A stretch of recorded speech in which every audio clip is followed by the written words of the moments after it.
सुंदरवन के हरे भरे जंगल में सिम्बा नाम का एक शेर का बच्चा रहता था।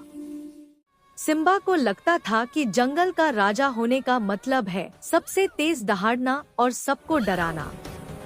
वह अक्सर छोटे जानवरों के पास जाता और अचानक जोर से दहाड़ करता। जब वे डर कर भागते तो सिम्बा अपनी छाती फुलाकर हंसता था। एक सुहावनी सुबह सिम्बा को एक छोटा सा सफेद खरगोश टिक्कू मिला, जो मजे से एक गाजर कुतर रहा था। टिक्कू ने अपनी प्यारी सी नीली बोटाई पहनी हुई थी। सिम्बा ने सोचा, इस छोटे को डराने में मजा आएगा। सिम्बा चुपके से पीछे गया, गहरी सांस ली और जोर से दहाड़ा। बेचारा टिक्कू इतना डर गया कि उसके हाथ से गाजर छूट गई और वह कांपते हुए अपनी बिल में छिप गया। सिम्बा ने गर्व से कहा, देखा, मैं कितना खूंखार हूँ। सब मुझसे डरते हैं। तभी वहाँ सिम्बा के पिता आए। उन्होंने शांत स्वर में कहा, बेटा सिम्बा, अपनी ताकत से छोटों को डराना बहादुरी नहीं है। असली राजा तो वह होता है जो अपनी ताकत से दूसरों की रक्षा करे।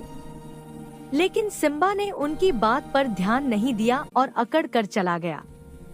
उसी शाम जंगल का मौसम अचानक बदल गया। आसमान में काली बिजली कड़कने लगी और भयानक तूफान आ गया। तेज हवाओं के कारण एक पुराना पेड़ टूटकर गिर गया और एक बहुत भारी चट्टान लुढ़ककर टिक्कू खरगोश के बिल के मुंह पर आ गिरी। टिक्कू अंदर फंस गया था। पानी बिल में भरने लगा था। वह रोते हुए चिल्लाया, बचाओ, कोई मुझे बचाओ, मैं फंस गया हूँ। सिम्बा बारिश में भीगता हुआ वहाँ से गुजर रहा था। उसने टिक्कू की रोने की आवाज सुनी। पहले तो बिजली की कड़कड़ाहट से सिम्बा भी डर गया, लेकिन फिर उसे अपने पिता की बात याद आई, असली राजा रक्षा करता है। सिम्बा दौड़कर चट्टान के पास गया। उसने अपने छोटे पंजों से उस भारी पत्थर को धक्का देना शुरू किया। बारिश उसकी आंखों में जा रही थी, मिट्टी में पैर फिसल रहे थे, लेकिन उसने हार नहीं मानी। सिम्बा ने एक जोरदार दहाड़ लगाई, इस बार किसी को डराने के लिए नहीं, बल्कि अपनी पूरी ताकत जुटाने के लिए। धड़ाम! चट्टान थोड़ी हिली और बिल का रास्ता खुल गया। टिक्कू जल्दी से बाहर आया।